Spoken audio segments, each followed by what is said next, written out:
Hello नमस्कार साथियों, welcome to royal study. दोस्तों आरआरबी जेई एग्जाम का नेक्स्ट एनालिसिस आपके लिए लेकर आ चुके हैं और आज ये 17 दिसंबर 2024 हम सेकंड शिफ्ट का एनालिसिस कवर करेंगे। इससे पहले हम फर्स्ट शिफ्ट का एनालिसिस आपको कवर करवा चुके हैं, तो ये हमारा सेकंड शिफ्ट का रहेगा। इसके बाद में थर्ड शिफ्ट का भी आपको जो एनालिसिस है प्रॉपर तरीके से मिलने वाला है। इन वीडियोस की पीडीएफ हमने एप्लीकेशन पर डाल दी है, जहां से जाकर आप डाउनलोड कर सकते हैं और चेकआउट कर सकते हैं। टेलीग्राम एप्लीकेशन दोनों को जाकर ज्वाइन कर लीजिएगा, नहीं किया है तो पीडीएफ प्राप्त करने के लिए डिस्क्रिप्शन में आपको लिंक मिल जाएगी, है ना। और इससे पहले वाली पीडीएफ सारी आपको मिल जाएंगी और बाकी की जो बची है वो भी जल्द अपडेट करवा दी जाएगी। क्लियर है? चैनल को सब्सक्राइब नहीं किया है, सब्सक्राइब करके बेल आइकन को ऑल पर सेलेक्ट कर दीजिएगा, ताकि जो भी नया वीडियो आए सबसे पहले आप सभी के पास में पहुंच पाए। और जो लोग थर्ड शिफ्ट में एग्जाम देकर आ रहे हैं उन सभी से हम कहना चाहेंगे कि आपके जो क्वेश्चन हैं आप हमें टेलीग्राम पर जाकर ज्वाइन कर लीजिएगा। टेलीग्राम पर हमने जो है मैसेज डाल दिया है, तो वहाँ पर आप हमें क्वेश्चन सेंड कर दीजिएगा थर्ड शिफ्ट के, जो आपके एग्जाम में पूछे गए। हाँ, तो आप जाकर जरूर से चेकआउट कर लीजिएगा एक बार। उससे क्या होगा कि हम जल्द से जल्द आपको थर्ड शिफ्ट का एनालिसिस भी दे पाएंगे, तो आप जरूर से सेंड करिएगा। बात करते हैं सेकंड शिफ्ट की। सेकंड शिफ्ट का पहला क्वेश्चन आपकी स्क्रीन पर है।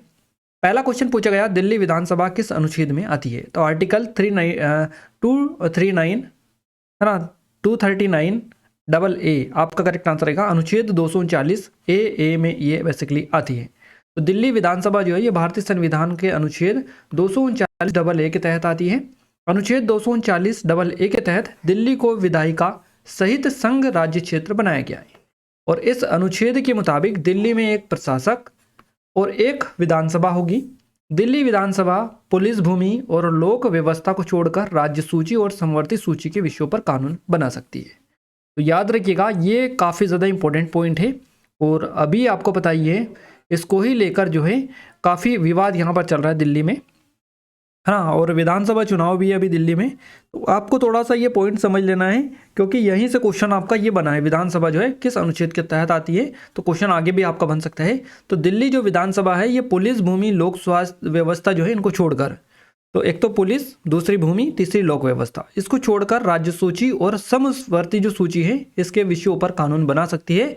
एक आपका पुलिस भूमि और लोक व्यवस्था को छोड़कर ये बना सकती है। तो ये तीनों चीज़ें आपको स्पेशली याद रखनी है। क्वेश्चन इस तरह से बनेगा कि दिल्ली जो सरकार है किसके ऊपर जो है कानून बना सकती है, निम्न में से किसके ऊपर कानून बना सकती है? पुलिस भूमि लोक व्यवस्था, इस तरह से। तो इसी टाइप का जो स्टेटमेंट टाइप क्वेश्चन हो सकता है, या विदाउट स्टेटमेंट टाइप भी क्वेश्चन आपका बनेगा, तो भी आपसे इसी फॉर्मेट में क्वेश्चन पूछे जा सकता है। तो आपको याद रखना है, दिल्ली जो विधानसभा है या दिल्ली सरकार है ये पुलिस भूमि और लोक व्यवस्था को छोड़कर राज्य सूची और समवर्ती जो सूची है इनके विषयों पर कानून बना सकती है। एक पुलिस भूमि और लोक व्यवस्था को छोड़कर बना सकती है। तो ये तीन चीज़ें आपको अगर याद रख ली तो आप आसानी से सारी चीज़ें याद रख लेंगे। 1991 में हुए 69वां जो संशोधन था, संविधान संशोधन अधिनियम, इसके जरिए दिल्ली को राष्ट्रीय राजधानी क्षेत्र घोषित किया गया था। ये एक 69वां संविधान संशोधन था जिसके तहत दिल्ली को राष्ट्रीय राजधानी क्षेत्र घोषित किया गया था और ये हुआ था 1991 में। याद रखिएगा, इस अधिनियम के तहत ही दिल्ली जो है इसको विशेष दर्जा मिला था। तो ये आई थिंक आपको पहले से पता होगी, नहीं है तो आप आसानी से देख लीजिएगा सारी चीज़ें। गाइस, ये हमारी आरपीएफ कांस्टेबल की स्पेशल टेस्ट सीरीज है, जो सिर्फ और सिर्फ 79 रुपीज़ की प्राइस पर अभी दी जा रही है। लिमिटेड टाइम, अगर अभी तक एनरोल नहीं किया है तो गोल्डन अपॉर्चुनिटी आप सभी लोगों के लिए, क्योंकि इसमें 500 से अधिक टेस्ट आपको मिलेंगे, जिसमें 20 FLT 280+ chapter wise, subject wise, topic wise, इसके अलावा सेक्शनल में अलग से मिलेंगे। Current affair, PDF note, study material, यहाँ तक कि पीडीएफ के साथ साथ आपको ई बुक्स भी मिलेगी और प्रीवियस ईयर पेपर का पूरा खजाना आपको यहाँ पर मिलने वाला है। तो ये सारी चीज़ें आपको नाममात्र के शुल्क ओनली 79 रुपीज़ में दी जा रही है। लिमिटेड टाइम है। डेमो अगर अभी तक चेकआउट नहीं किया है तो आप एप्लीकेशन पर जाकर चेकआउट कर सकते हैं। पूरी की पूरी लेटेस्ट पैटर्न पर बेस्ड है। एक बार डेमो चेकआउट कर लेंगे तो आप आसानी से होगी आपको समझने में पैटर्न को। और ये नंबर है, कोई डाउट है, कुछ क्वेरीज है, इन नंबर पर भी कांटेक्ट कर सकते हैं। डिस्क्रिप्शन में लिंक है। पेड कोर्स में जाकर चेक करेंगे तो व्यवस्थित रूप से सारी चीज़ें सबसे कम प्राइस में आपको मिल जाएंगी। तो एक बार जाकर जरूर से विजिट कर लीजिएगा। इसके अलावा हमारी SSC GD के लिए स्पेशल है टेस्ट सीरीज, और NTPC वाली जो टेस्ट सीरीज है ये भी जल्द आने वाली है। तो इन सभी के लिंक डिस्क्रिप्शन में एक बार जाकर विजिट कर लीजिएगा। अगला क्वेश्चन है, अनुच्छेद 21 में क्या नहीं आता है? तो आर्टिकल 21 में आजीविका, धर्म, संपत्ति सबके लिए निःशुल्क कानून, इस तरह से ऑप्शंस जो कि आपके एग्जाम में आई थिंक पूछे गए थे। तो धर्म आपका करेक्ट आंसर रहेगा। आर्टिकल 21 जो है ये किससे संबंधित है? तो भारतीय संविधान का जो अनुच्छेद 21 है ये जीवन और व्यक्तिगत स्वतंत्रता से संबंधित है। कल वाला जो वीडियो था एनालिसिस का, उसमें हमने आपको कवर करवाया था। ये कल वाला क्वेश्चन है जो कि रिपीट हुआ है। हाँ, जीवन और व्यक्तिगत स्वतंत्रता संरक्षण से संबंधित है ये आपका आर्टिकल 21। ये अनुच्छेद प्रत्येक व्यक्ति को विधि द्वारा स्थापित प्रक्रिया के अनुसार जीवन या व्यक्तिगत स्वतंत्रता से वंचित किए जाने की गारंटी देता है। तो आजीविका का जो ऑप्शन आपको मिला था उनके ऊपर हम एक एक करके यहाँ पर बात करेंगे। तो आजीविका की बात करें, सर्वोच्च न्यायालय ने अपने विभिन्न निर्णयों में आजीविका के अधिकार को जीवन के अधिकार का अभिन्न हिस्सा माना है, यानी कि जीवन जीने का अधिकार। तो आजीविका है ना, आजीविका का अधिकार ये है और ये अभिन्न हिस्सा है इसका जीवन जीने का अधिकार का। धर्म की बात करें तो धार्मिक स्वतंत्रता संबंधित जो अधिकार है ये संविधान का अनुच्छेद 25 से 28 के अंतर्गत आते हैं, न कि आर्टिकल 21 में। तो ये धर्म आपका करेक्ट आंसर रहेगा इस क्वेश्चन का। बात करते हैं संपत्ति, जो कि ऑप्शन में दिया गया। तो संपत्ति का जो अधिकार है अब मौलिक अधिकार नहीं है, ये जो है अनुच्छेद 300A के तहत कानूनी अधिकार के रूप में संरक्षित है। क्लियर है। और ये एक लास्ट ऑप्शन है, सबके लिए निःशुल्क कानून। यदि इसका तात्पर्य निःशुल्क कानूनी सहायता से है तो यह अनुच्छेद 39A के तहत राज्य के नीति निर्देशक जो तत्व है इनमें शामिल है, यह देखने को आपको मिलता है। तो धर्म आपका करेक्ट आंसर हो जाएगा। अगला क्वेश्चन है परागकण क्या है। परागन क्या है? तो पौधों के परागकोश से परागकणों का स्थानांतरण परागकण है। परागन एक पौधे के नर भाग से पराग का एक पौधे के मादा भाग में स्थानांतरण, जो अक्सर जानवर या हवा द्वारा बाद में निषेचन और बीज के उत्पादन को सक्षम बेसिकली बनाता है। तो परागन ये होता है। आसानी से आप समझ लीजिएगा, एक पौधे के नर भाग से पराग का एक पौधे के मादा भाग में स्थानांतरण होता है, जो अक्सर जानवर या हवा द्वारा बाद में निषेचन और बीज के उत्पादन को सक्षम बनाता है। तो ये परागन होता है। क्रॉस परागन की अगर अपन बात करें तो जब एक फूल के स्टेमिना से पराग को एक ही प्रजाति के दूसरे पौधे पर फूल के पराग कोश में पहुंचाया जाता है तो उसको बोला जाता है क्रॉस परागन। स्वयं परागन की अगर अपन बात करें तो एक फूल से पराग एक ही फूल या उसी प्रकार के अन्य फूलों को परागित करता है तो उसको स्वयं परागन बोला जाता है। तो ये अलग अलग टाइप है परागन के भी, क्रॉस परागन, स्वयं परागन और एक परागन होता है। तो तीन ये अलग अलग टाइप है, इनको भी आप एक नज़र देख लीजिएगा, आपकी यहाँ से काफ़ी ज़्यादा आपको यहाँ से मदद मिलेगी। अगला क्वेश्चन है एड्स से संबंधित कौन सा नहीं है। एड्स से रिलेटेड कौन सा नहीं है? तो एक दूसरे से हाथ मिलाना, ये एड्स से रिलेटेड नहीं है। एड्स जो है, एड्स से संबंधित जो चीज़ नहीं है वह है एक दूसरे से हाथ मिलाना। इसका कारण क्या है? देखिए HIV जो है ये वायरस केवल इन तरीकों से फैलता है। एक्वायर्ड इम्यूनो, देखिए यहाँ पर एड्स जो है एक्वायर्ड इम्यूनो डेफिशिएंसी सिंड्रोम, ये इसका फुल फॉर्म है एड्स का, याद रखिएगा, हो सकता है आपसे बन जाए। ये जो HIV वायरस है, एड्स किससे होता है? HIV वायरस से होता है ये, HIV वायरस से। तो HIV जो वायरस है किन तरीकों से फैलता है? ये असुरक्षित यौन संबंध से, संक्रमित खून या सुई का उपयोग से, माँ से बच्चे को प्रसव या स्तनपान के दौरान ये फैल सकता है। ये 3 तरीके हैं जिनसे जो है ये HIV फैल सकता है, और भी कई सारे अलग अलग है, बाकी यहाँ पर आप देख लीजिएगा। लेकिन जो हाथ मिलाना, गले लगाना, एक साथ भोजन करना या मच्छर के काटने से HIV जो वायरस है ये नहीं फैलता है। याद रखिएगा, ऐसे ऑप्शंस मिले तो आप आसानी से क्लिक कर सकते हैं। यहाँ पर एक दूसरे से हाथ मिलाना, इससे एक जो वायरस है HIV ये नहीं फैलता है, तो ये इससे रिलेटेड नहीं होगा। क्लियर है? एक दूसरे से हाथ मिलाने इसका सही जवाब रहेगा। और ये जो एक क्वेश्चन है कुछ इस तरीके से पूछा गया, आप यहाँ पर देख सकते हैं, गोनोरिया से बचाने में मदद करता है, ये इसका करेक्ट आंसर रहेगा। ये जो डिटेल है ये भी डालिए ताकि आपके आगे क्वेश्चंस बने तो आपके लिए ज़्यादातर ये हेल्पफुल रहे, इसकी मदद से आप इसी चीज़ को और यहाँ पर देख सकते हैं। अगला जो क्वेश्चन है, हाल ही में संयुक्त राज्य अमेरिका के डेलावेयर में 6वां कोड शिखर सम्मेलन जो है आयोजित किया गया था। तो कोड सम्मेलन 2024-25 से संबंधित एक क्वेश्चन आपका पूछा गया था। क्लियर है? एग्जैक्ट क्वेश्चन तो नहीं मिल पाया था, हमने यही डाल दिया है कि हाल ही में संयुक्त राज्य अमेरिका का जो डेलावेयर है यहाँ पर 6 नंबर का कोड सम्मेलन जो है क्वाड शिखर सम्मेलन आयोजित किया गया है। तो ये 2024-25 में आयोजित किया गया है। ये जो क्वाड है नेताओं का 4था व्यक्तिगत शिखर सम्मेलन था। क्वाड साझेदारों को महामारी और बीमारी से निपटने, जलवायु परिवर्तन के खतरे का सामना करने, साइबर सुरक्षा को मजबूत करने और आदि में मदद करने के लिए महत्वाकांक्षी परियोजनाओं का नेतृत्व करता है या कर रहा है। अब बात करते हैं नेक्स्ट क्वेश्चन की। तो अपवर्तन जो है इसके 2 क्वेश्चन बेसिकली देखने को मिले हैं, 2 क्वेश्चन इसके मिले हैं। अपवर्तन क्या है? तो जब प्रकाश किसी माध्यम से दूसरे माध्यम से में गुजरता है, जब प्रकाश किसी एक माध्यम से दूसरे माध्यम में गुजरता है तो वहाँ अपने रास्ते से भटक जाता है। इसी प्रकार प्रकाश जो होता है उसका अपवर्तन बोला जाता है। काफ़ी इजी डेफिनेशन है और आप सभी ने आई थिंक याद कर रखी होगी, इसको साइंस में पढ़ा होगा। तो जब प्रकाश किसी एक माध्यम से दूसरे माध्यम में प्रवेश कर रहा होता है या गुजर रहा होता है तो वहाँ अपने मार्ग से विचलित हो जाता है या भटक जाता है, इसे ही प्रकाश का अपवर्तन कहा जाता है।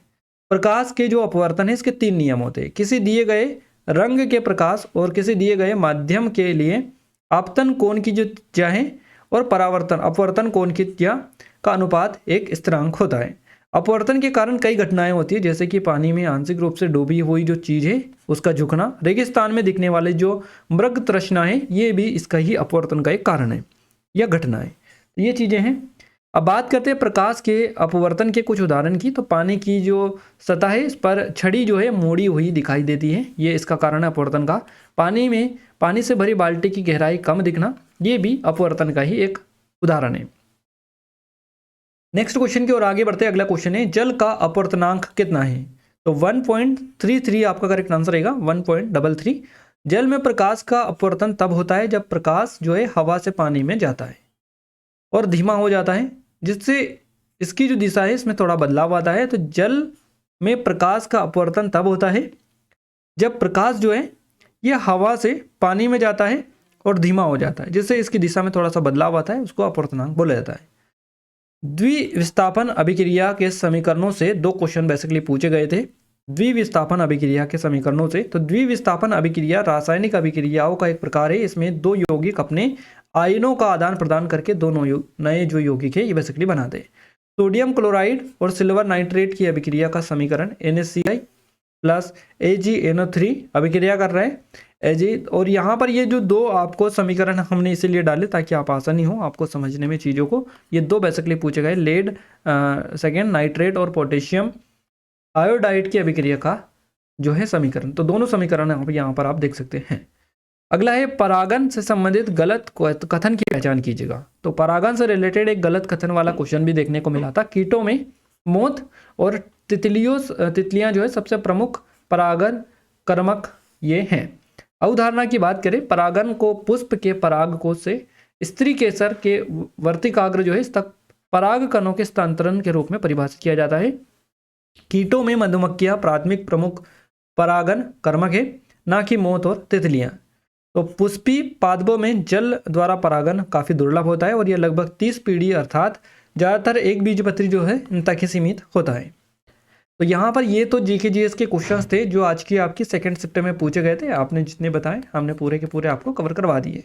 जिन लोगों का थर्ड शिफ्ट में एग्जाम है और जिन्होंने दिया है इस वीडियो को देख रहे हैं, आप सभी से रिक्वेस्ट है कि क्वेश्चन जरूर से टेलीग्राम पर सेंड कर दीजिएगा, और जिनका नहीं है, जिनके फ्रेंड का है तो उनसे भी आप बता दीजिएगा, उनसे पूछकर आप टेलीग्राम पर सेंड कर सकते हैं।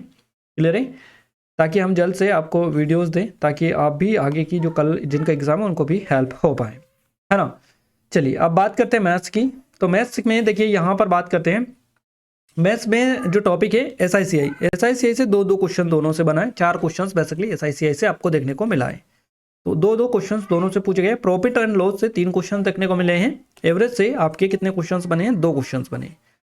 तो यहाँ पर जो क्वेश्चन है, और ये माध्य का बहुलक जो है, तो माध्य से 1 क्वेश्चन बने हैं। तो ये जो टॉपिक है ये देख लीजिएगा आप, सबसे ज़्यादा क्वेश्चन SICI से, उसके बाद में प्रॉफिट लॉस से क्वेश्चन बने हैं 4, 3, 7, 8, 9 और 10 क्वेश्चन तो इन्हीं तीनों टॉपिक से आपके हो रहे हैं। एक आपका बैलेंस से पूछा है, एक आयत से आपका क्वेश्चन बना है ना। इसके अलावा sin A2 cos थीटा बराबर इस तरह से ये जो क्वेश्चन था इससे भी 1 क्वेश्चन आपका बता रहे थे कि 1 या 2 क्वेश्चन पूछा गया है।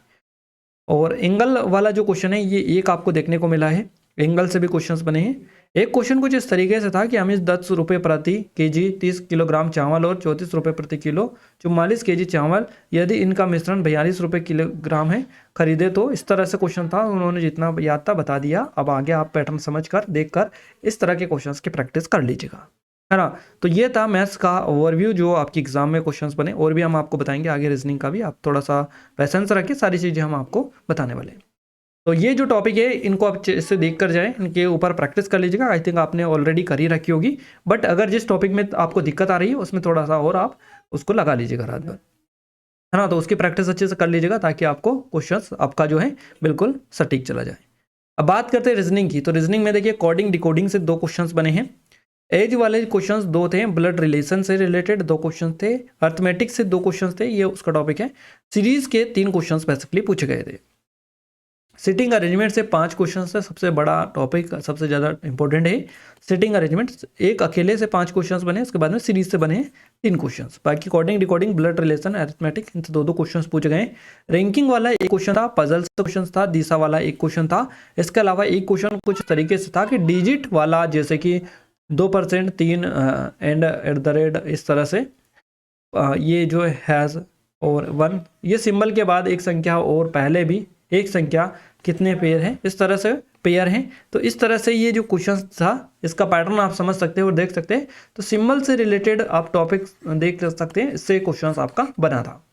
तो यहाँ पर हमने रीजनिंग का, मैथ्स का भी आपको ओवरव्यू दे दिया, किस तरह से आपकी एग्जाम में क्वेश्चन पूछे जा रहे हैं, ताकि आप आगे की जो प्रिपरेशन है उसको और आसानी से हो आपको आगे का कंटिन्यू करने में। क्लियर है? ये वीडियो अगर आपको पसंद आया तो वीडियो को लाइक शेयर कर दीजिएगा। जिन लोगों को हेल्प हो रही है वो कमेंट में कमेंट करके जरूर से बताइएगा। साथ ही थर्ड शिफ्ट का आप जरूर से सेंड कर दीजिएगा, ताकि जल्द से जल्द आपको वीडियोस दें हम। क्लियर है? और ये हमारी आरपीएफ कांस्टेबल के लिए स्पेशल टेस्ट सीरीज है। कोई भी अगर आप तैयारी कर रहे हैं तो 79 रुपीज़ की, ओनली सिर्फ 79 रुपीज़ इसकी प्राइस है। इतनी कम प्राइस में कहीं भी नहीं मिलेगी। एक बार डेमो जाकर चेकआउट कर लीजिएगा, 500 से अधिक टेस्ट यहाँ पर आपको देखने को मिलेंगे। तो लेटेस्ट पैटर्न पर भेजिए, नंबर है, कोई डाउट है, कुछ क्वेरी से कांटेक्ट भी कर सकते हैं। डिस्क्रिप्शन में लिंक है, पेड कोर्स में जाकर चेकआउट कर लीजिएगा। ये एसएससी डीडी की है हमारी स्पेशल, ये भी ओनली 79 रुपीज़ की प्राइस पर दी जा रही है, लिमिटेड टाइम है। इसकी भी लिंक डिस्क्रिप्शन में, सारी चीज़ें आपको यहीं पर मिल जाएंगी। ये एमपीएसआई के लिए स्पेशल है, इसकी भी लिंक डिस्क्रिप्शन में। तो एक बार जाकर आप जरूर से चेकआउट कर लीजिएगा। नंबर को डाउट है, कुछ क्वेरी से कांटेक्ट भी यहाँ पर कर सकते हैं। और पेड कोर्स में जाकर चेक करिएगा, सबसे कम प्राइस में आपको व्यवस्थित रूप से सारी चीज़ें मिल जाएंगी। इन वीडियोस की पीडीएफ के लिए एप्लीकेशन को डाउनलोड कर लीजिएगा, टेलीग्राम चैनल ग्रुप को ज्वाइन कर लीजिएगा। दोनों की लिंक आपको डिस्क्रिप्शन में मिल जाएगी। इससे पहले वाली पीडीएफ अपडेट कर दी गई है, ये वाली बाकी की जो बची हुई है वो भी जल्द अपडेट करवा दी जाएगी। तो आप थोड़ा सा पैसेंस रखिएगा। और इस वीडियो को लाइक नहीं किया तो सभी से रिक्वेस्ट है कि वीडियो को लाइक, चैनल को सब्सक्राइब करके बेल आइकन जो है इसको ऑल पर सेलेक्ट कर दीजिएगा, ताकि जो भी नया वीडियो है आपकी एग्जाम से रिलेटेड उसका नोटिफिकेशन सबसे पहले आप सभी को पास में पहुंच पाए। क्लियर है गाइस? तो मिलते हैं हमारे थर्ड शिफ्ट जो है इसके एनालिसिस में। तब तक ले जय हिंद, वंदे मातरम।